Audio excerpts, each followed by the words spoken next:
So what can you do to save some money at the pump this summer? Well, the car coach, Lauren Fix, joining us now. So have no fear. Lauren, always good to talk to you.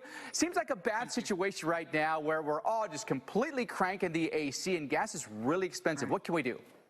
Well, I was just in Nashville. It was like 95 degrees. It's crazy. And running air conditioning on newer cars that have been made in the last few years, there's a completely different system, but still you're using energy. So you have to keep that in mind, just like you would in your home. The first thing you can do is make less weight in your car. In other words, take the junk out of the trunk. So if you're carrying around a set of golf clubs and maybe some of your kids' gear, or maybe you still got some stuff from the winter hanging around in your car, or you've got a lot of extra stuff, take that out. There's no need to have it in your vehicle unless you need it, and you can put it back in your vehicle, because every time you weigh down the vehicle, it requires more energy to push it, and that energy is gasoline. So if you're using an EV, it's the same thing. That electricity is going to be used up more when you're hauling more weight. So the same type of thing. The other thing you can do is properly inflate your tires. No matter what you're driving, an electric car, a plug-in, a hybrid, the best way to get the best fuel economy or distance on a battery is to check your tire pressure once a month against the number inside your driver's door. Never use the number that's on the tire, because that tire could fit a dozen different vehicles. And people don't realize that. I think typically what you think is, oh yeah, I'll just check it when it's warm. No, you do it in the morning when it's cold. Use a digital tire gauge. Costs you nothing, and you can save easily 2 to 3 cents per gallon just by doing that. That's simple, and it's free. So anyone can do that. Also, sign up for those gas station rewards. There's tons of them, whether it's a big box store or it's like a Costco or a BJ's.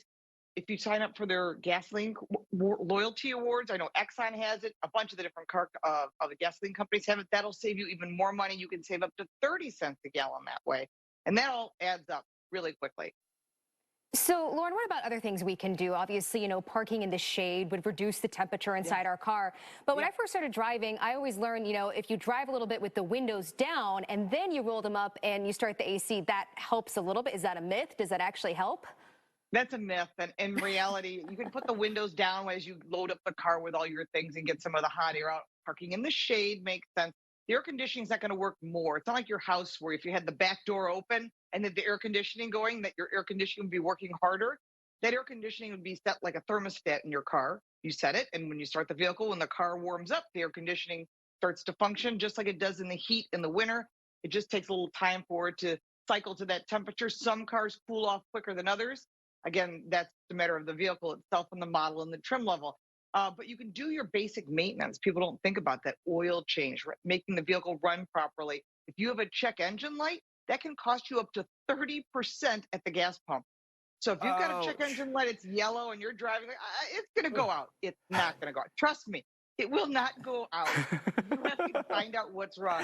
Also, You've been talking to my mother, Lauren. She says that, yes, just give it some time. That light will go off at this other time. I want to ask your opinion here. Yeah. So a lot of us have that recirculate button, right, on our, can we do this? Is there a certain strategy we can use to make the AC with that button do better? I'm not sure. What do you think? Yeah. Well, one of the things you can do, and no one really reads the owner's manual, but once the car starts to cool down, not initially, when the car starts to cool down, you can use the recirculation button, and that'll just keep circulating that cool air.